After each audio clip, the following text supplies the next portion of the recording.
In 1962, a tool and die maker in Akron, Ohio, came home from his shift and went straight to the basement. The well pump was making a dry noise.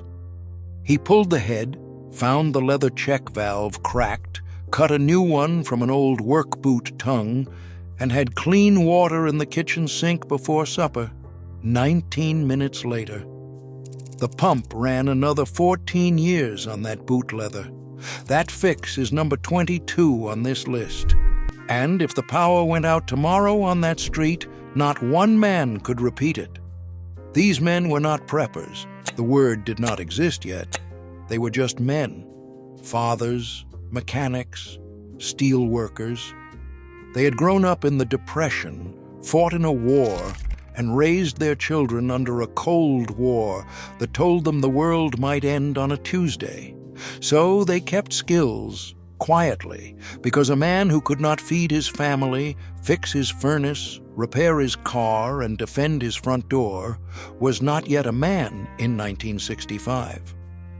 We replaced every one of those skills with a phone, an app, and a delivery window. On the day none of those things work, the men of 1965 would walk out of their basements and start fixing the neighborhood. We would stand on the porch waiting for a signal. Number 19 lets one man feed a family for a winter from a freezer that lost power.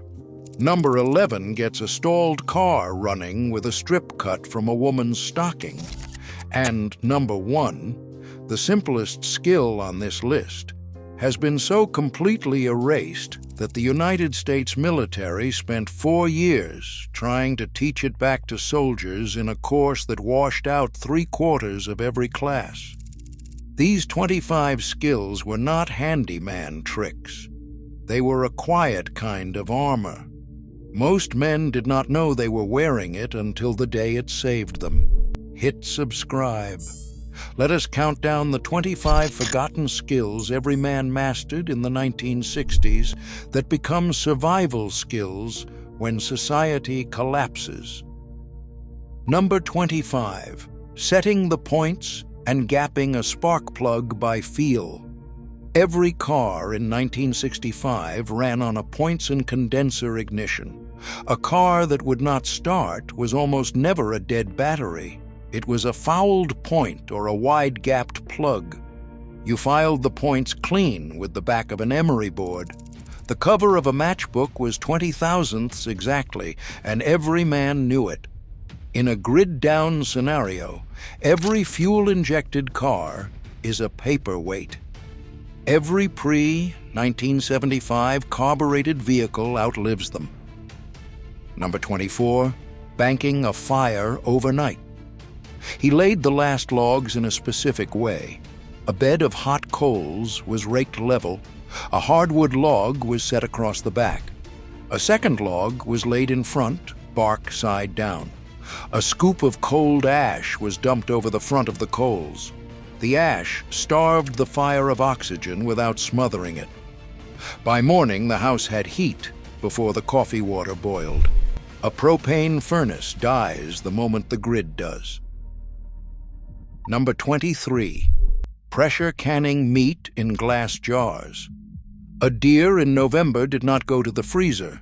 Freezers failed. He cubed the meat raw, packed it cold into mason jars, and screwed the lids on.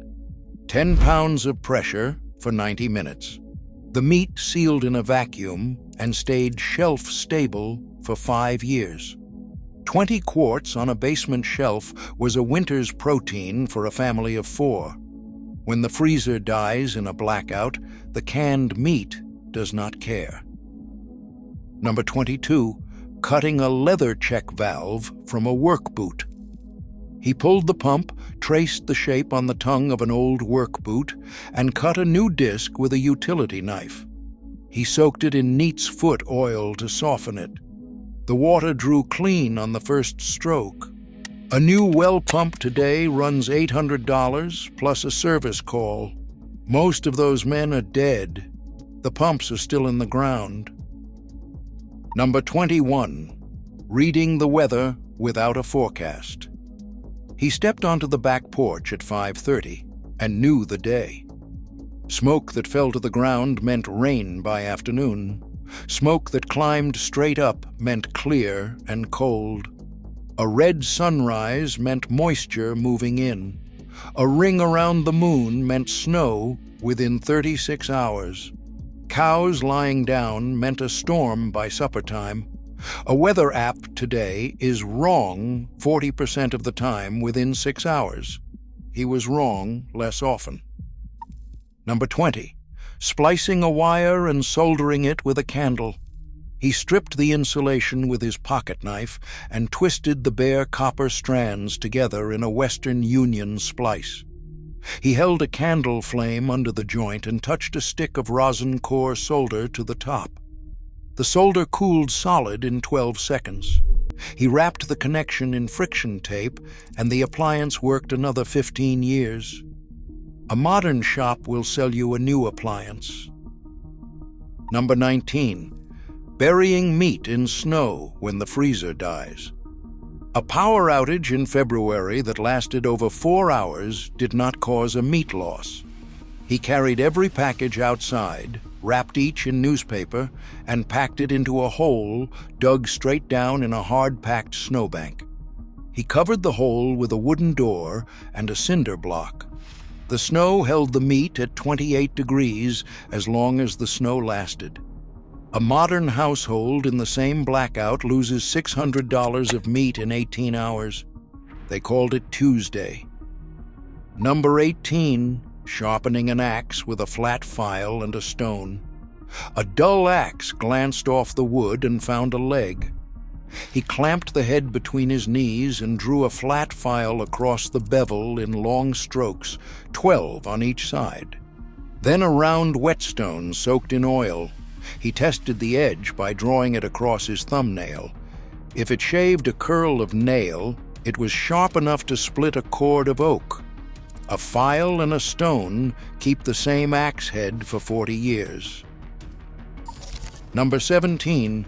The 4 knots that a man actually needed, not 20 knots. 4. A bowline to make a loop that would not slip under load. A taut line hitch to tension a rope. A clove hitch to start and end a lashing. A square knot to join 2 ropes. He tied them in the dark, in gloves. A bowline holds 1,000 pounds. The hands that tied them are gone. Number 16. Curing a ham in a salt box. A whole ham in November went into a wooden box on the back porch. He rubbed the meat with plain salt, brown sugar, and a handful of saltpeter. He buried it in coarse salt for 1 day per pound. After 30 days, he hung the ham from a rafter for 60 more days. The result hung in the cellar for 2 years without refrigeration. A grocery store ham today runs $80 and lasts 10 days. Number 15. Starting a kerosene lantern and trimming the wick. Power failed in 1965, and nobody panicked. Every house had a kerosene lantern on a shelf. He filled the reservoir, raised the wick a 1/4 inch, and struck a match. He trimmed the wick edges at a downward angle to keep the flame from smoking. The lantern threw enough light to read by, eat by, and play cards by for 8 hours. A modern household in a blackout puts the children in front of a phone screen until the battery dies. Number 14. Pulling a tooth. A man with an abscessed tooth at midnight on a Friday did not call an emergency line. His wife wrapped a string around the tooth and tied the other end to a doorknob. He took a hard belt of whiskey, set his jaw, and slammed the door. The tooth came out. She packed the socket with cotton soaked in clove oil. In 1965, it was not a story. There is a man in Pennsylvania right now who is 87 years old. He sits in a workshop he built himself in 1968. He can rebuild a small engine, can a quart of venison, splint a broken arm with a roof shingle, and tell you when a thunderstorm will hit by the way the swallows fly low across his back field. He has tried to teach his grandson. The grandson lives 400 miles away and works in marketing. He visits twice a year. When that man dies, the skills go into the ground with him. Roughly 4 million men like him are left alive. Half will be dead inside 7 years. Number 13, patching a roof with tar paper and roofing nails. A leak in the kitchen ceiling was not a roofer's call. He climbed a ladder, pulled back the soft shingle with a flat bar, and laid down a square of 15-pound tar paper. He nailed it down and tarred the edge with black plastic roof cement. The patch lasted 12 years. A roofer today charges $900 and tries to sell you a new roof. Number 12, making lye soap from kitchen grease and wood ash. She saved bacon grease in a coffee can on the back of the stove. When the can was full, she poured the grease into a cast iron pot and added lye water made by leaching rainwater through hardwood ash. She stirred for 40 minutes and poured the soap into a wooden box. After 3 days, she cut the slab into bars. Today, a bottle of dish detergent costs $5. Number 11, the pantyhose fan belt. A snapped fan belt on a country road was a 45-minute delay. He twisted a pair of his wife's stockings into a loop and threaded it around the crankshaft, alternator, and water pump pulleys. He tied a square knot, melted it with a cigarette lighter, and drove home at 35 miles an hour. Original owner's manuals for some American cars actually listed this as a roadside repair. They were removed by 1980. Number 10, identifying 12 wild edibles within 50 feet of the back door. Every man who had grown up rural could walk his backyard and feed himself. Dandelion, plantain, lamb's quarters, purslane, wood sorrel, cattail roots, acorns, wild onion, pokeweed, black walnuts, mulberries, watercress. 12 foods, free. They called it the yard. Number 9, splinting a broken bone with what was on the porch. A boy fell out of a tree and broke his forearm on a Sunday afternoon. The hospital was an hour away. The father pulled 2 cedar shingles off the woodpile, padded them with a dish towel, set the boy's arm against them, and bound the splint tight with strips torn from a bedsheet. The doctor took an X-ray of the break, set it, and complimented the splint. A modern parent calls an ambulance and pays $2,300. Number 8, loading your own shotgun shells. He kept a hand press on the workbench. He resized the brass base, primed the spent shell, dropped a measured charge of powder, seated a wad, poured a shot charge, and crimped the top. 14 cents per shell. In a grid-down scenario where ammunition has stopped arriving on store shelves, the man who can reload his own brass keeps a working firearm. The man who cannot is unarmed in 2 months. Number 7, reading a paper map and navigating by the sun. Every glove box had a folded gas station road map. He laid it on the hood, oriented it with the rising sun in the east, and traced a route by county roads in his head. A wristwatch was a compass. Point the hour hand at the sun, and due south is halfway between the hour hand and the 12. A modern phone navigation app fails the moment the cell tower fails. Number 6, cleaning and dressing a rabbit, a chicken, or a fish. A man in 1965 could turn a live animal into a meal in 20 minutes. A rabbit hung by the back legs, skinned with 3 cuts, gutted and quartered. A chicken, its head removed on a stump, dunked in scalding water and plucked. A fish, scaled, gutted, and filleted along the spine. Boys knew it by age 10. In a long-term collapse, every man who can dress an animal feeds his family. Number 5. Building a small fire in the rain. He found a dead standing branch, not wood off the ground.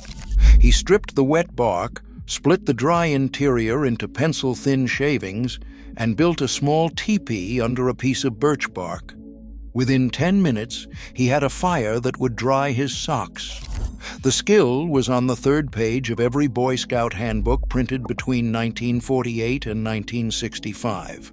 It is gone from the current edition. Number 4. Stitching a wound with a sewing needle and thread. A deep cut on a forearm was not an emergency room visit. He poured rubbing alcohol over a sewing needle, threaded it with cotton thread soaked in alcohol, and put in 3 or 4 interrupted stitches. He tied each stitch off with a square knot. The cut healed in 8 days with a thin scar. A modern emergency room charges $1,200 for the same 4 stitches. They called it taking care of it. Number 3. Knowing what is wrong with the engine by the sound it makes. He turned the key, listened for 1 second, and knew. A slow, grinding crank meant a dying battery. A fast crank that did not catch meant no spark or no fuel. A catch that died inside 2 seconds meant a flooded carburetor. A knock on acceleration meant a timing problem. By the time he reached for a wrench, he knew which wrench. A modern mechanic plugs in a code reader and replaces a sensor that did not need replacing. Number 2. Keeping a 6-month pantry in a basement. In 1965, a basement was a working pantry. He kept 100 pounds of flour, 50 pounds of sugar, 50 pounds of beans, 200 mason jars of canned meat and vegetables, a side of bacon hanging from a beam, and a barrel of pickled cabbage in the corner. He used the oldest first, with a date written in pencil on every lid. The pantry fed his family for 6 months without a grocery store. We have replaced 6 months of stored food with a phone app that promises a delivery in 2 hours, until it does not. Number 1. Sitting still for 10 minutes before doing anything. The simplest skill on this list, the one most thoroughly forgotten. He did not panic. He did not run. He sat down on the back step and he thought. He inventoried what he had. He thought through the problem from end to beginning. He did not move until he had a plan. The U.S. military spent the late 1960s studying men who survived being shot down behind enemy lines, men who walked out of plane crashes in Arctic terrain, men who outlasted shipwrecks. Every survivor had one thing in common. They sat still and thought before they acted. The men who panicked, even men with better equipment, died first. The skill is free. It cannot be bought. It has been almost completely erased by a culture that puts a screen in every hand and rewards the man who reacts in 3 seconds. A man from 1965 sat on the step. He thought. Then he stood up and he fixed it. None of these skills required a license. They required a willingness to be the kind of man who could fix what broke, feed what was hungry, warm what was cold, and stay calm when the lights went out. That kind of man was the default setting of the American household for 150 years. He kept his family alive through the Depression, World War, blizzards, and a Cold War that promised the world might end before Christmas. He did it because the alternative, being the man who could not, was a humiliation he refused to carry. That man is mostly gone now. The ones still alive are in workshops their grandchildren do not visit. If you have one of those men in your life, do not wait. Sit down next to him. Bring a notebook. Bring a pocket knife. Ask him to show you how he sets points, banks a fire, sharpens an axe, ties a bowline, splints an arm, and sit still for 10 minutes before he does anything. He will only show you once.